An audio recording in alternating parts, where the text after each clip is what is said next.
Welcome everyone to Wapipods, the leadership series, where we talk to leaders and we talk about leadership, entrepreneurship, employment, career, and something I love most, technology. And we're very fortunate here to be joined by His Excellency, the Cabinet Secretary for Information, Communication and the Digital Economy, Honorable Kabogo himself. Karibu sana. Asante sana, thank you. Thank you for doing this. You're a hard man to find. No, I'm available. You're a hard man to find. You found me, at least you found me. Yeah. Thank you for spending some time with us. Like I said, we're not talking about politics. Yes. We're not talking about anything but leadership, career, entrepreneurship. Right. Something people don't know we have in common. Mombasa. I was born and raised in Mombasa. What about yourself? Well, I was born here in Nairobi, but I worked in Mombasa from 1986, I think, to about 2003. So Mombasa is my home also. Yes. I still have a home in Mombasa. Fantastic. But these days, I don't get a lot of time to go to Mombasa. But I grew up in Mombasa also. I mean, I spent my entire beginning of youth in Mombasa. I was employed up to, I think, 1995. Then from 95, I became a businessman in Mombasa. And I worked there until 2006. 2006. Yes. Before we talk about your public life, because I assume it was your next job.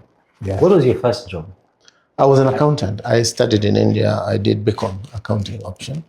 And I was employed here by government in Nairobi at the Controller and Auditor General's office. I worked for 6 months. Yes. And why I ran is, and I thank God I ran, is I was given an office with files all over. And there were files of people who had taken interest of government and had disappeared with interest. Some as old as 1970. These were actual files? Real files on desks. I couldn't handle it anymore, so I resigned and looked for a job. I got a job in Mombasa with an NGO that was doing supporting women groups in small enterprises. So I went in as an advisor of small businesses, and then I became the accountant of the project. I became the financial director of the project, and when my boss resigned or retired, I became the executive director. So I was the executive director of that agency for about 7 years.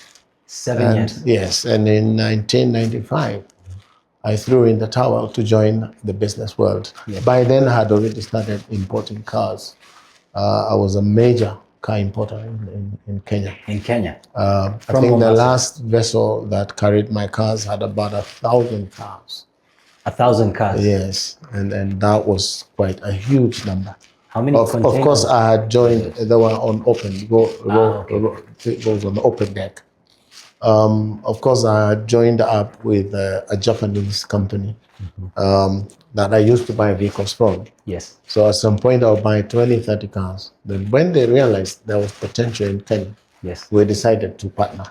So we would collect cars from Japan, bring them without me paying for them. We'll sell them at the port of Mombasa. He will take his share, I will take mine. Fantastic. So that's how I started my business. Thereafter, because of how quickly we were clearing cars, people had a lot of problems with clearing goods from Mombasa port. So people came to me and said, why don't you start cargo handling? So I said, why would I want to do cargo? They said, but you're doing it so well. So why don't you do that cargo? Then I started cargo. Wow. I became one of the largest cargo distributors in the Republic.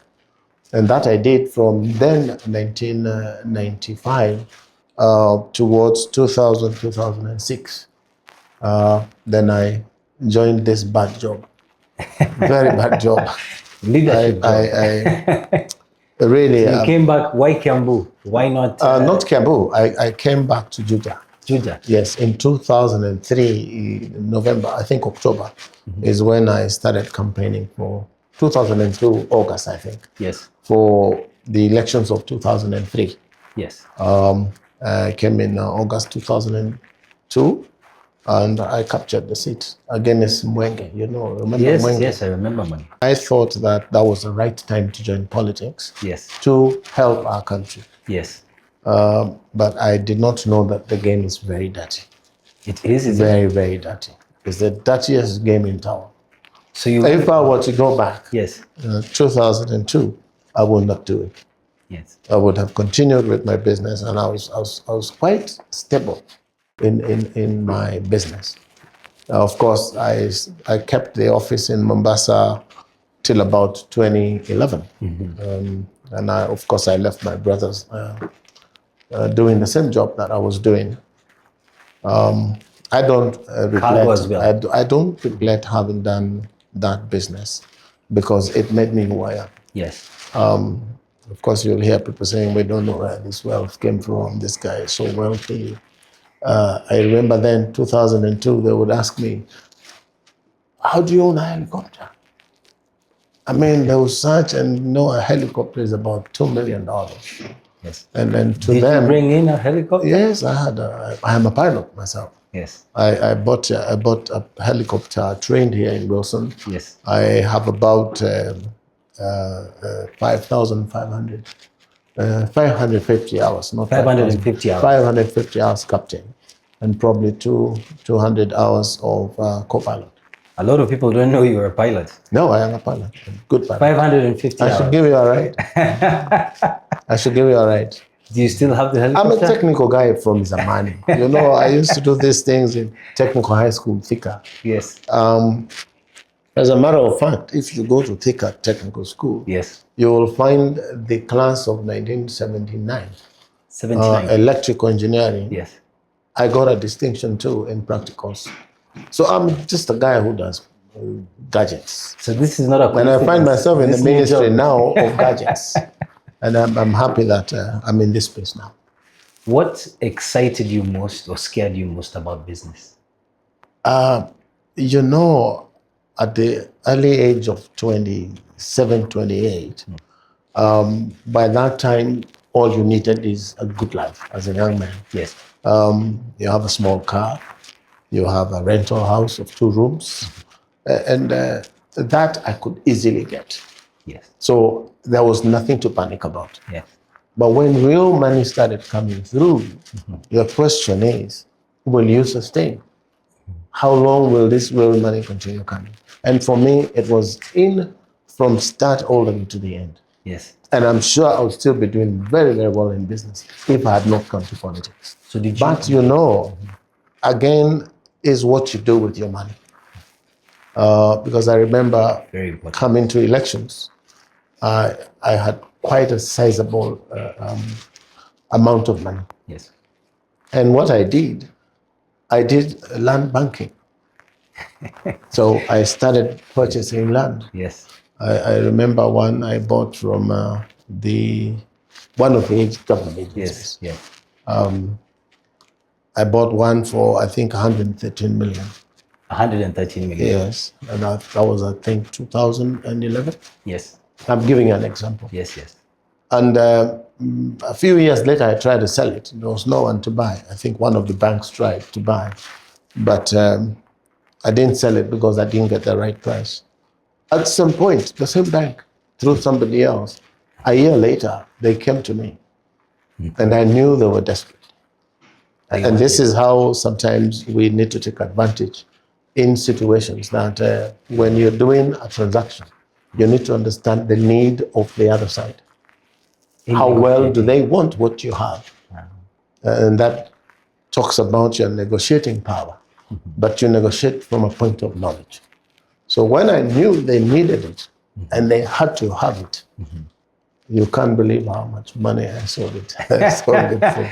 It's definitely That not we'll talk another day. It's definitely But not it 113. definitely went 7 or 8 times. 7 or 8 times. Okay. Eightfold. Yes. Yeah. So something interesting you said, especially for young listeners, about negotiation and You timing. need to be able And to timing. understand your market. Yes. You need to see the opportunity. Yes. You need to see how you fit in that opportunity. Yes. Because some opportunities come once. Yes. I always tell my friends, if the train of riches was to pass by your village, Yes.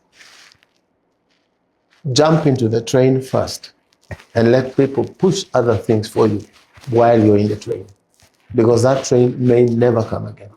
So see the opportunity, grab it and run with it. Yes. The other thing I tell young men, and I was a young man one time, is you don't have to take it away, to take something away from your friend or your peer or your colleagues so that you become rich. So you benefit. You should be able to work with others. Find the opportunity amongst your peers and take advantage. Very interesting. Take advantage. I remember while in Mombasa working as an accountant, we had issues with telephone bills. Telephone bills were one of the biggest problems. Yes. And, before you'd lock the dial with a padlock, but came the digital sort of and buttons. Yes. Yes. And the bills were too much. And my boss was complaining, where all these phones, who was making these calls?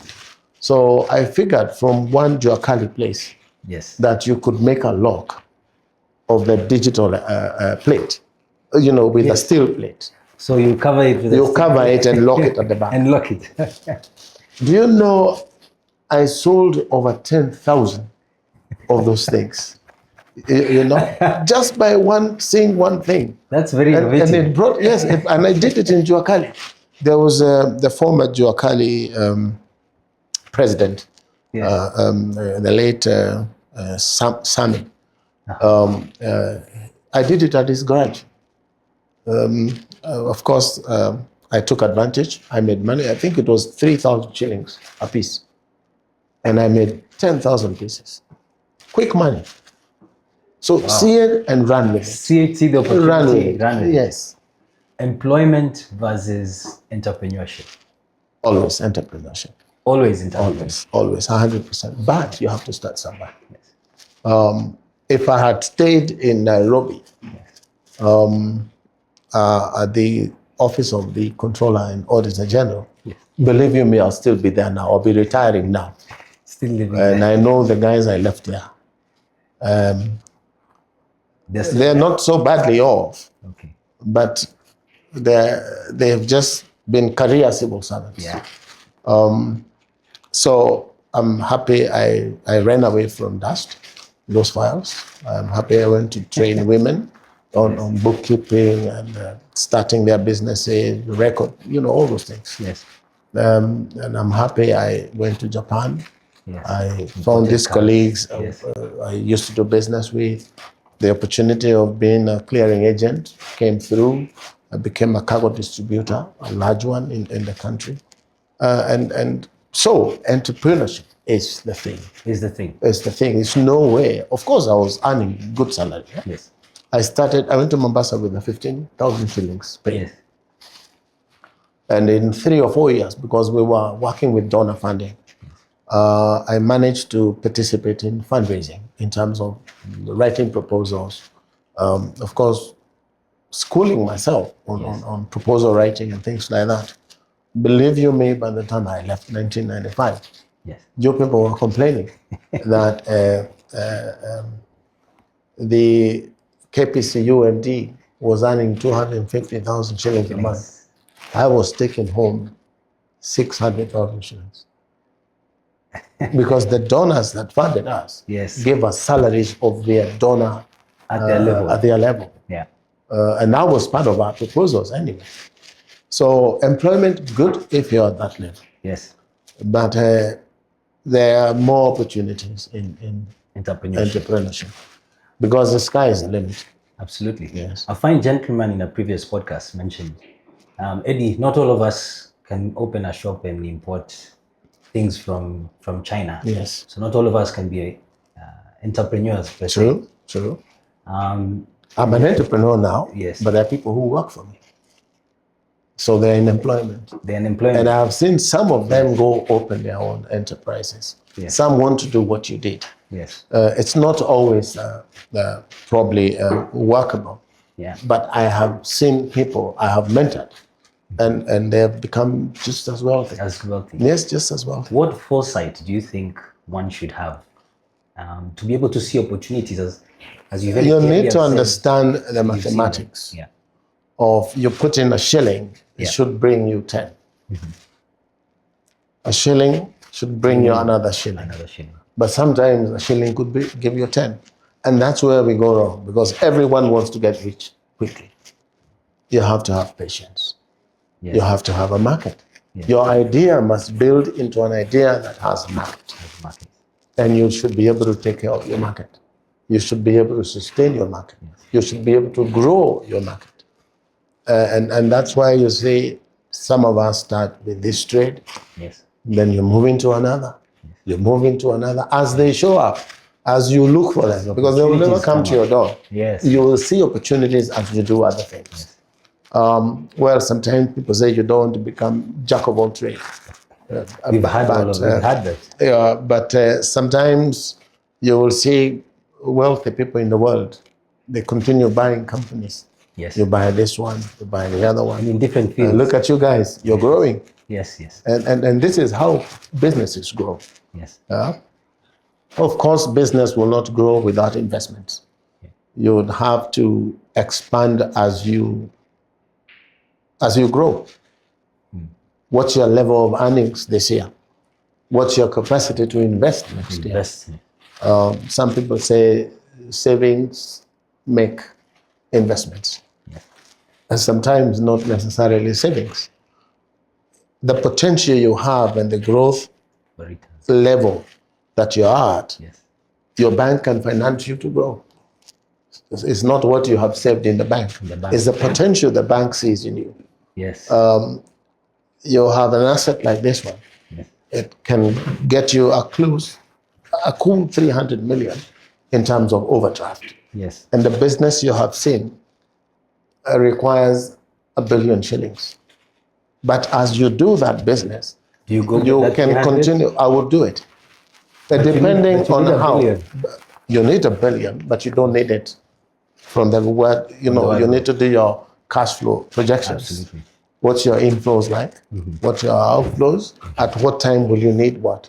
If the business projection is 3 years, yes, in year 1 and exit in year 5, yes, you need to find the largest negative between inflows and outflows. Yes. And that is the amount of money you need at that point in time. Yes. So you may have grown from 300 to about 700 million in 3 years. You've spoken about something very interesting, grit and resilience. Is that taught, learned, or innate? Because, it's a bit of both. Yes. But some of these things are internal. And you feel it. You feel it. Because you're taking risks. Because we are in school with many people. We went to the same class with some people. Yes. And they went one line, I'm a risk taker. Yes. So I took the risks and I continue taking risks. Not that I make money on everything I try. Some fail. Yes. But once they failed, you need to realize it's time to get up. Yes. And move on. Tell us about, especially me, about failure and all the failures. Do you continue? Every failure is a learning lesson. If you have never failed, you will never make it. Does failure give you experience? It's the one that tells you you've fallen. Yes. You need to get up, dust, and move on. Yes. Yes. And teaches you how to get into the next situation. Yes. But you cannot afford to fail on everything that you try. Otherwise, you will become broke. And the fear of brokenness is bad fear. So that's what. Yes, because you can see people suffering. That's your biggest fear. You can see people leaving Karen yes. and going back to the village. I have seen it. You go through auction companies and their yards. Yes. Those are people's properties. Gone. You look at the newspaper, you will find 7 or 8 pages on Monday of people being auctioned. That is fear. And that should worry you as a businessman. That should give you grit and resilience. It should give you resilience. It should give you the need to want to succeed. How did so-and-so fail? Over exposure. Yes. Many businesses like Nakumat was doing very, very well. And I was part of it. And our problem was we opened branches everywhere. We spread too thin. Yes. Of course, I did not own it, but I was servicing it. I lost a lot of money on And that cargo business. distribution Yes. in their warehouses. And some of these things you learn. But again, how much can you put into someone else's business? How much credit can you give? Yes. If you ask me of credit and it goes beyond 30 days, Yes. for me it's a no-go zone. Yes. You pay, I give you. You pay, I give you. 30 days max. So if ever I will lose 30 days 30 of work. days of work. But you will find people who are endowed with resources. Yes. They continue pumping money into their friends' businesses. Yes. And you have 90 days, you have 150 days, you have 180 days, then you start Then it's a thinking year. of providing for doubtful debts. Yes. And again, business and friendship. Yes. These things don't work. How do you reconcile this challenge, I would say most entrepreneurs go through, where you know you absolutely cannot afford something or cannot achieve something, you don't even know if you can, but still you push ahead to do it? For example, if my capacity is a Toyota Yes. 100, but because of peer pressure, I want to drive a Lexus or a nice Subaru. Yes. You know you cannot afford it, Yes. but you still go and buy. Borrowing money from a bank for luxury, that is something I have never done. Yes. I can only borrow for my business. Yes. I will drive the car that I can afford. Now from I bought a plane because I could afford you it. could afford it. But I would never go to the bank and borrow $2 million to buy a plane. Buy a plane. No, never. And you can buy a plane and it makes money. Yes. But how do you sustain a $2 million loan with earnings of $1,700 an hour? Yes. Of riding in a plane, and yet that 1,700 is not profit. It covers for your pilot, it covers for fuel, it covers for maintenance. The hangar. The hangar itself. Yes, yes. But maintaining it is the big thing. So for me, that's a no-go venture. I can't go and buy a plane to do business, and there are very many in Wilson Airport. So you wouldn't. But you know the owners. Yes. You see them and how they are struggling. Yes. That's a business that I don't want to go into. Yes. The investment is too high and the earnings are. And the return is too low. The return on investment is quite low. Coming from entrepreneurship now to leading people, now in your public life, how would you compare those two? One of the things that brought me into leadership is to improve the lives of people, including myself, create opportunities for our country. But in public life, especially elected politics, yes, is very dirty. Just because I was fine, I was polished, yes, I was wealthy, yes, and I came into politics, yes, and I could fly from Wilson Airport to Thika Stadium and do something else and run to Machakos and help a friend yes, who is also campaigning. Yes. A guy says, how do you, at the age of so-and-so, how do you afford a plane? How do you get a chopper? Yes. This must be drug money. and you're new in this business of yes, politics. You yes, don't understand these things. And I ignored those statements. Yeah. How do you overcome? People will always in business. The most important thing is, to me, people always say, to me, the most important thing is myself. Yes. I understand myself. My conscience is clear. Yeah. I would not want my son yes, to try and become a politician. I would not want, because I know what it is. Yes. I've lived it. You'd prefer entrepreneurship. I would prefer they become entrepreneurs. Yes. Yes. So why are you back in it? Once in politics, once in why are you back in public leadership? Once in politics, you're in it for life. So you can never exit never politics. Yeah. Again, there are two things: politicians and leaders. I happen to be a leader, not a politician, but you're pushed into politics. Into politics. Yes. One is a dirty game. One is a good game to lead your country. Yes. To worry about the generations that are coming. But the two cannot be mutually exclusive. The two have to. They're interrelated, because to get to be a leader, you have to play some politics. Yes. You have to find a way to get there. Is that true in business as well? And that business is not so. You don't have to be dirty to become a good businessman. Yes. No. You just need to know where is the opportunity.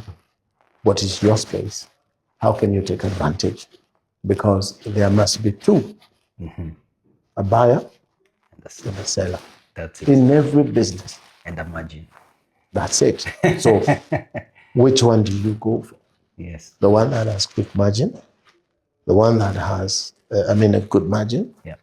But my question is, what margin and for how long? And for how long? Yes. I think finally I need to ask you about, because it's still a podcast about technology. Yes. You ended up in this big cabinet secretary seat to run technology. Yes. This is very impressive, especially for me. I find it very challenging. I find it good. Yeah. Of course, you saw the memes the other day. Yes. and do you enjoy that, or do you laugh at it as well? I just laugh. I just laugh at it, because it was actually a trend for 3 days. Did you dress like that intentionally? No, it was just a weekend. Just the way you see, like now you can see my socks, because once you see it, Yes. the trouser goes up. Goes up. And if it doesn't go up, it means it's oversized. It's too long. You understand? So you dress both for standing and sitting. Yeah. But I'm happy it happened. No, that was fun. But the fourth day, they were nowhere. So interesting about I went Kenyans. online to ask what happened. Yes. Where did they go to? Why so soon? Because it's fun, but some people make noise about such things. Do you think it was organic or it was intentional? It was probably someone picked it and wanted to annoy me. Yes. But I made fun of it. I was happy. So he must have been, she or he must have been very disappointed. So they killed it. They killed it. Yeah. Two key things happening this year, and I think in the world globally in the future. One is AI, of course, and the second one is tokenization. Something you spoke about in the Yes. And of course, digital assets. And just briefly, I'll give you a simple example on the issue of tokenization, and you and I have had this conversation before. Yeah. I'll give you an example of a place like Kansas City. Correct. Kansas City is a fantastic dream. I call it a dream because it's not yet there. A lot of work has gone into Kansas, especially on horizontal infrastructure. Yes. In terms of road network, and cabling, correct. etc. Correct. Infrastructure. Infrastructure. You have to build it. Yes. Yes. Yes. And so now we are looking for investors to come in and invest and make factories, etc. And we have got good land. Yes. But you and I know that we can tokenize Kansas City and make sure that Kenyans, instead of doing 100 bob betting in the morning. What do you call it? The Kanya Kanyans. In Kameme, they call it Kanya Kanya, Bofia, Sijui, all those things. Yes. You own a share of Kansas City. Of a real asset. Yes. And 100 bob could probably give you 1,000 shillings. Yes. That is tenfold if you look at it on an annual base. It is.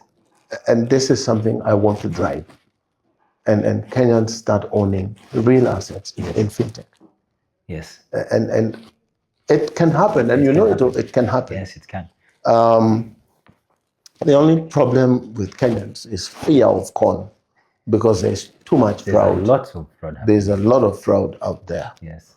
And you see things like good projects like land buying and subdividing and building homes for Kenyans, because there's a lot of demand for homes. I think we have a shortage of 30,000 homes every year. That is something, yes, of course. And I mean that sector, so yes, I know. Yes, yes. But you will find fake land, fraud, Yes. and real land. How will Kenyans know? For example, again, I want to tap into the diaspora money, Of course, the business which is serious, $4 billion a year, Yeah. coming from Kenyans abroad. Yes. But you know now, today, Kenyans won't send money to their cousins, No. to their parents, to their relatives, Or to the project. because they've lost money before. Yes. You know, you send money to your cousin or to Yes. your uncle. They send you pictures of some construction going on in Githurai. Or somebody else's And they land. tell you this is yours. And at the end of the day, when they get a visa or they get papers to come back home, they find nothing. There's nothing. So now that is a virgin market. Serious money that we can Tap into. turn it around and make money with it. Yes. So now I'm thinking of how I can tap into that space. Yeah, it's as equal as the foreign direct investments that we Yes, get. it is serious. So now I have an idea. Because they won't send money to me as Kabogo, because they don't trust Kenyans. So I've got an idea. Okay. Yes. And that's where you're here. And it's working. It's working. You're going to share the idea. It's working. It's working. Let's make it work. Yeah. Then we can discuss it in our next podcast. But it's coming through. Yes. Yes, it's coming through. And this is about trust. Yeah. Who do you trust? Who do you trust? Yes. I'm avoiding to say more. Okay. Because we are too many in this sector. Yes. And I may be training people to do what it is that I want to do. But I want an intermediary between me and these people and their money. And the only intermediary would be banks. So I want to join up with a bank. Okay. People do their savings in banks. And there is a tripartite relationship between me, the developer, the bank, and the investor, who is the diasporian. Correct. And so the money is not coming to me. The money is with them and the bank. I only facilitate to get land built for you. Yes. You deal with your bank, whether it is mortgage or your savings. I'm not between them. Yeah. But and I will tap into this money. The thing in between be a piece of technology. Yes. As well. Oh yes. I mean, I'm seeing us struggling with. We put a lot of trust in M-Pesa, for instance, and it's a piece of technology. You get an SMS. It's actually a piece of very little. If I don't want to say a piece of nothing, because it's working miracles, and it's doing miracles. It's a number one in the world. Yes.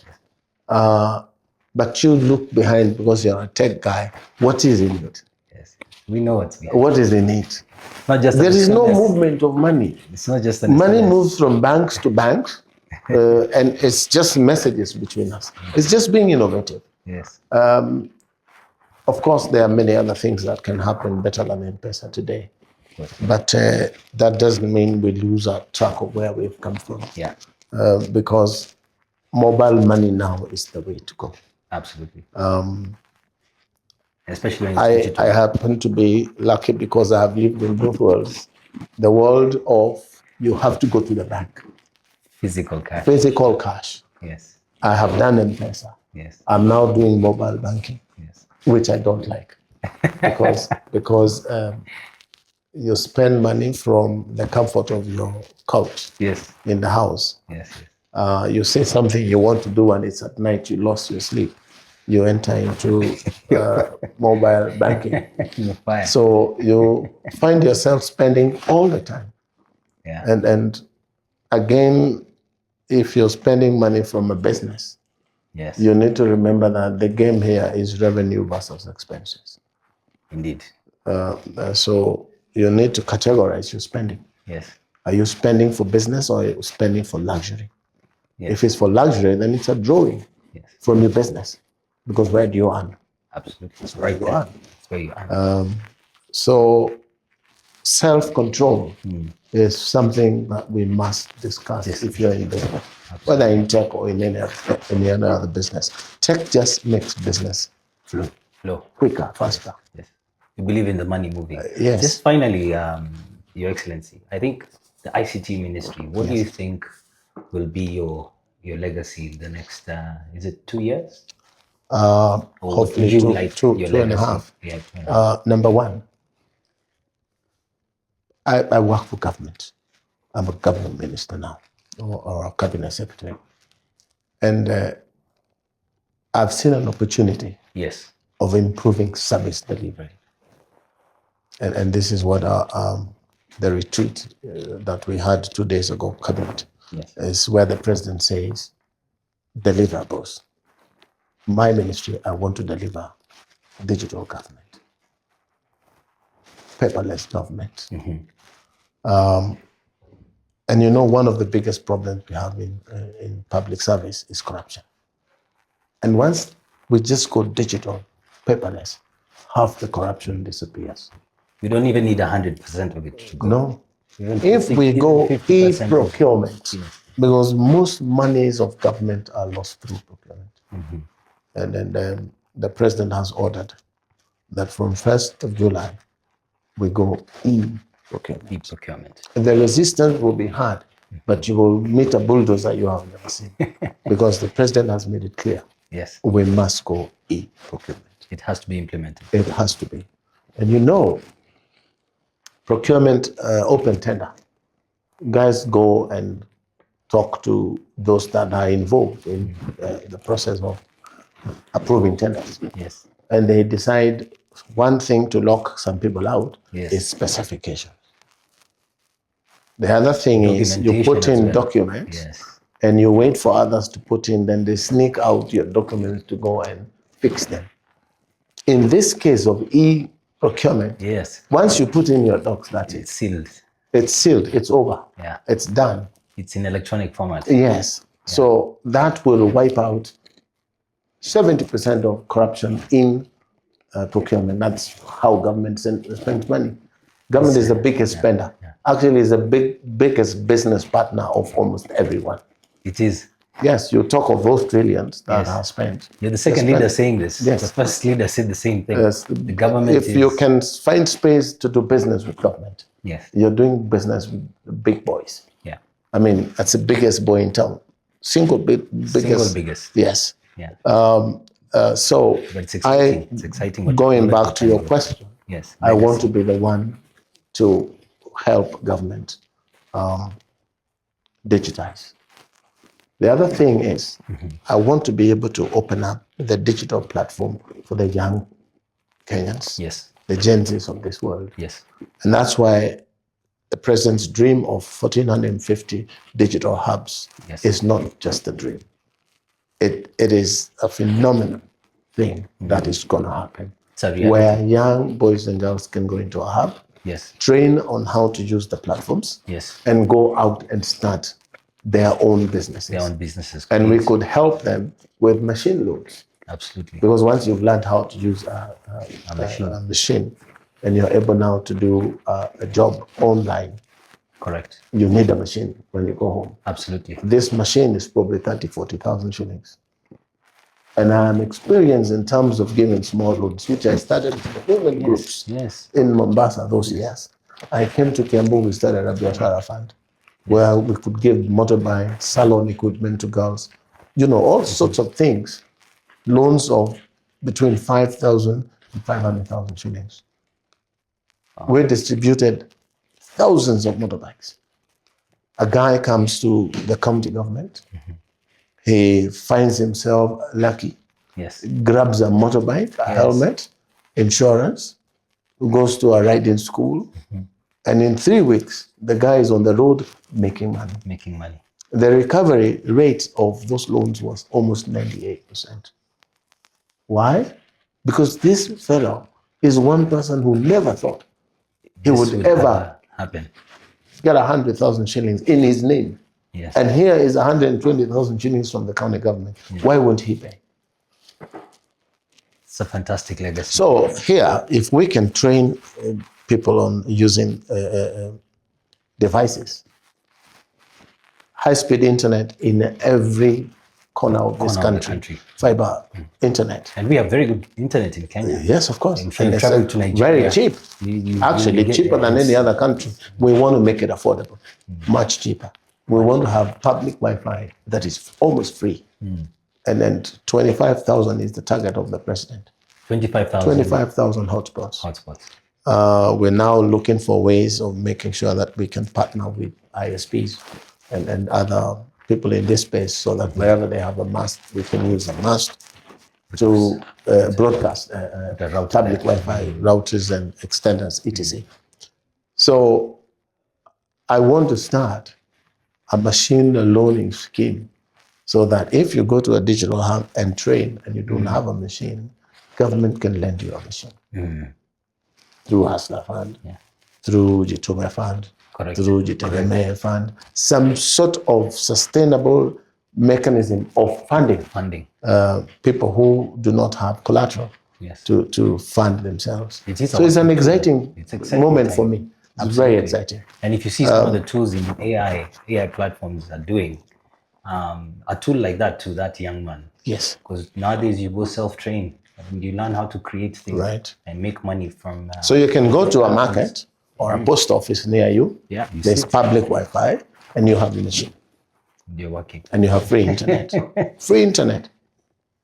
Fantastic. Almost free, because why we're saying almost free is since I came into the ministry, I have gone around and seen where all this Wi-Fi, some of them are not working. Not because of major issues, but there was no plan on how they'll be sustained. How they'll be managed. So some young man came to my office and said, William, this hotspot here, the market is not working. You see, it shows full bars, but there's no internet. And so I asked, what do you want us to do? And he said, why don't you give it to us? We'll manage it. I said, wait a minute. If we're going to get 25,000 of them, and we have to employ, means we will employ 25,000 people. But these guys are saying they can run it. So I said, let me try. I gave it to them. They are running it and charging 5 shillings. That's why I'm saying almost free. So there's no issue of downtime. That time it was not working because some guy had cut the cable somewhere in the market. So this is an exciting moment for me. It's very exciting. And if we can create jobs for Kenyans. And even business processing right now, overseas outsourcing is happening in Kenya. Serious boys and girls are working in their thousands. We've managed to create 297,000 jobs. Almost the same number with affordable housing. But we should be able to create more jobs. So the opportunity is there. And we have good, Kenya has good relationship with the donor partners. So we have a World Bank funded project of what they call a CADA project. This is running fiber optic, the whole country, 100,000 kilometers. And now we just need GPUs if we can get subsidies. That is it. That's it. GPUs, and we start building our own models. AI models. So the other area is to have our own data. We have done our laws that help us to do those things. Of course, the risk of cybercrime, of misinformation, disinformation, etc. We're on top of stuff. So this is an exciting moment for me. Thank you very much for joining us. Asante sana. We could leave you with the last question. Yes. The haircut. This one. The Kibaki haircut. That's what it's called, the Kibaki haircut. I used to cut my hair just like yours. But I could see in between that God was shaving me all the time, and I would not find hair on my pillow. So I decided one day, let me check how much hair I've lost. And then I did, and no one was complaining. And I looked at the mirror and I said, why are they so concerned about your haircut? This new look for me. And we're not getting younger. We are going where we should be. Going. So Probably at some point I'll start a new haircut like yours. But for now, or maybe I'll for cut now, up, I'll for cut now up this with works. yours. And I know I found out some hair stylist came to me the other day to give me a haircut, and he said, you know, we can make this disappear. I said, how? He says, you know, there's something we do. He removes the can from his, and then, and I said, do you do this? He said, that's why I have it. And so as there are people, it's real hair. Yeah, I mean, it looks like real hair. So I've never seen it. Yes. So the guy told me, you know, so and so. I'm the one who does his hair. I said, what? So the next time I met this guy, I looked at his head at the back, and the hair was different. So, so this friend of mine, we go to his house after a long tour, and then he decides to take a shower. So he removes his cap and he puts that, and then I see he's got a kipara. So we go somewhere the next day, a function. Yes. And I want to make fun of his hair because people make fun of mine. Yes. So he removes his cap and the guy has got hair. And last night he didn't have hair. So I was like, oh, what is this happening? But anyway, I love my haircut. We can go on for as long as we could. Thank you for joining us at this leadership series. And you know, one thing I know about the haircut, what it tells me, it may make very many people uncomfortable. I don't understand why you would be uncomfortable with my hairstyle. You know what I'm saying? Yes. So it also tells me about self-confidence. How do you feel about yourself? Absolutely. If you're happy with yourself, absolutely, don't worry about what the hell everybody else is talking about. And that's one biggest. As long as I'm not walking naked in town. Of course. My dress, my choice. And my hair is part of my dress. Okay. Yeah. So if at all it annoys people, it probably makes me happy. Makes you happy. To annoy people because it's none of their business. It's a lesson to all of them. Yes, it's about your self-confidence. Yes. Absolutely. Yeah. One last message for the young people, men and women. My last message to the young. Yes. You will not be young forever. That's my message. Ask yourself, now that you have the energy that you have, what do you need to do with that energy? To become better than me. Yes. When you're my age. Let's find some working formula where we will help you take care of us in the future. In the future. Yes. Powerful. It's a simple thing. Powerful. Yes. Remember, we were there. You were in Mombasa. You were born when I probably came to Mombasa a few years later. So remember those days and where you are today. Yes, yes. Your kids are growing. I saw them the other day. Yes. So they will be you at some point. Where do you want them to go? Where don't we create opportunities for them? Absolutely. So we need each other. Yes. You know, when I hear, oh, no, you know, Kenya is 75% under 35. Yes. Where did they come from? From us. We created it. Yes, they're from us. And one time, they will be the older ones. Yes. Or there will be younger ones. I don't know there will be what generation. But they will. This is the cycle of life. Yes. It is how you spend your time in this world that gives you a chance to make it better for those that will come after you. Fantastic. Yeah. Asante sana mheshimiwa. Asante.